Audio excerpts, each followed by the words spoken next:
श्री सच्चिदानंद सद्गुरु साईनाथ महाराज की जय. வணக்கம் அன்பர்களே, இன்னைக்கு நம்ம ஸ்ரீ குரு சரித்திரத்தில் அத்தியாயம் 6 கேட்க போகிறோம். நீங்கள் இன்னும் இதுக்கு முன்னாடி இருக்கிற அத்தியாயங்களை கேட்கலையா? கவலை வேண்டாம், அதற்கான லிங்கை நான் உங்களுக்கு இந்த வீடியோவோட டிஸ்கிரிப்ஷனில் கொடுத்துருக்கேன். உடனே போய் அதை கேட்டுட்டு அதுக்கப்புறம் இந்த அத்தியாயத்தை கேட்க ஆரம்பிங்க. திகம்பரா ஸ்ரீபாத வல்லப திகம்பரா. அத்தியாயம் 6. நாமதாரகன் ஐயா துவாரகை, காசி, கேதாரம், பத்ரி ஆகிய சேஸ்திரங்கள் புகழ்பெற்றவை. ஆகையால் ஸ்ரீபாதர் அங்கு சென்றார். ஆனால் அவர் கோகர்ணத்திற்கு சென்றார் என்று சொன்னீர்களே, அந்த இடத்தின் முக்கியத்துவம் என்னவென்று கூறுங்கள் என்று சித்தமுனியை வேண்டினான். அதற்கு சித்தமுனி முன்பு ராவணனின் சிவபக்தையான தாய் கைகசி சிவலோகம் பெற நினைத்து தினமும் ஒரு புது பொன் சிவலிங்கத்தை பூஜை செய்து கொண்டிருந்தாள். ஒரு நாள் அவளுக்கு புது சிவலிங்கம் கிடைக்கப் பெறாததால் மண்ணால் ஆன ஒரு சிவலிங்கத்தை பூஜை செய்து கொண்டிருந்தாள். அந்த நேரம் பார்த்து அங்கு வந்த ராவணன், ஏன் மண்ணால் செய்த சிவலிங்கத்தை பூஜை செய்கிறாய் என்று கேட்டார். தினமும் ஒரு புது பொன் சிவலிங்கத்தை பூஜை செய்து வந்தால் சிவலோகம் பெறலாம். ஆனால் இன்று புது பொன் சிவலிங்கம் கிடைக்காததால் மண்ணால் ஆன இந்த லிங்கத்தை பூஜிக்கிறேன் என்று கூறினாள். அதற்கு ராவணன், ஏன் சிவலிங்கத்தை பூஜிக்க வேண்டும்? நான் என் பலத்தால் சிவனும் பார்வதியும் இருக்கும் அந்த சிவலோகத்தையே இங்கு கொண்டு வருகிறேன். இனிமேல் அந்த ஈசனையே பூஜிக்கலாம் என்று கூறி கைலாயத்திற்கு சென்று தன் 10 சிரங்களாலும் 20 கரங்களாலும் கைலாய மலையை தூக்க முற்பட்டான். அதனால் 3 உலகங்களும் ஆட்டமிடத் தொடங்கின. இதை பார்த்த பார்வதி தேவி ஈசனிடம், என்ன இந்த விபரீதம் என்று கேட்டாள். இது ராவணனின் செயல் என்று கூறி கைலாய மலையை கீழே அழுத்தினார். அந்த மலையின் கீழிருந்த ராவணன் அதிலேயே நசுங்கினான். உடனே ஈசனை பக்தியுடன் நினைத்து அந்த பக்தியினால் எப்படியோ வெளியே வந்து தன் சிரத்தை வெட்டி வீணையாக செய்து, தன் ஒரு தோலை வீணை தண்டமாக செய்து, தன் குடலினை வீணையின் கம்பிகளாக செய்து அகண்டமான பக்தியுடன் ஸ்வரராக சகிதமாய் சாம வேதத்தை பாடலானார். அந்த பக்தி கானகத்திற்கு மனமுருகி ஈசன் ராவணனிடம் சென்று, நீ என்ன வரம் வேண்டி இப்படி கானகம் செய்கிறாய் சொல், அந்த வரம் தருகிறேன் என்றார். உங்கள் தயவினால் எனக்கு எந்த குறையும் இல்லை. அந்த பிரம்மமே எனது ஜோடிடர். யமன் என் சேவகன். லக்ஷ்மி என் வீட்டில் வாசம் செய்கிறாள். சகல தேவதைகள் என் சேவகர்கள். அப்படிப்பட்ட என்னால் முடியாதது ஏதும் இல்லை.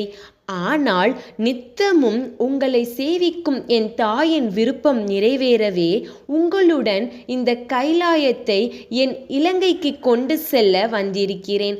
ஆகையால் நீங்கள் கைலாயத்துடன் என் நகருக்கு வர வேண்டும். இதுதான் என் கோரிக்கை, அதை நிறைவேற்றுங்கள் என்றான்.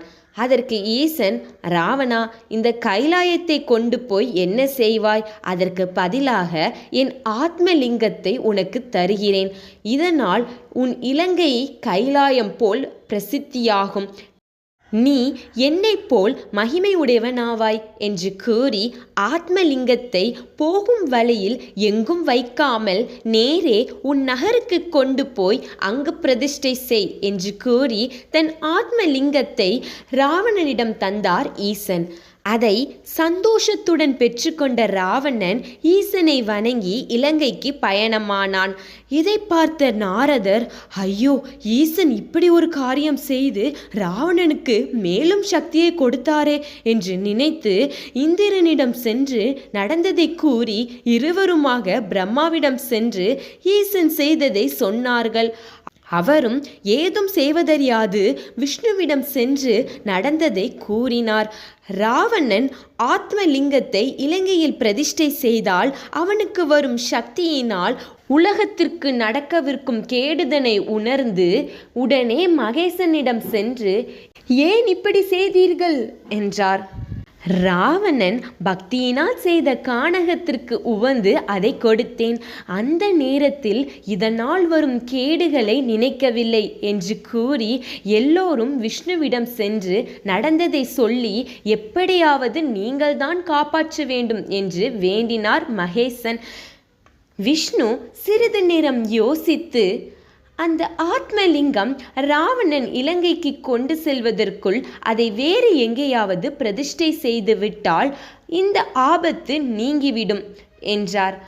திருமால் கணேசனை அழைத்து, யாராயினும் ஒரு காரியம் ஆரம்பிக்கும் முன் உன்னை பூஜிக்கிறார்கள். ஆனால் ராவணன் அப்படி செய்யாமல் ஈசனை துதித்து ஆத்மலிங்கத்தை பெற்றுவிட்டான். ஆகையால் நீ சென்று அதை பூமியில் பிரதிஷ்டை செய்ய வேண்டும். அதற்கு ஒரே வழி, ராவணன் இலங்கை செல்வதற்குள் அவனிடம் ஒரு பாலகன் போல் செல். அதற்குள் நான் சூரியனை மறைய செய்வேன்.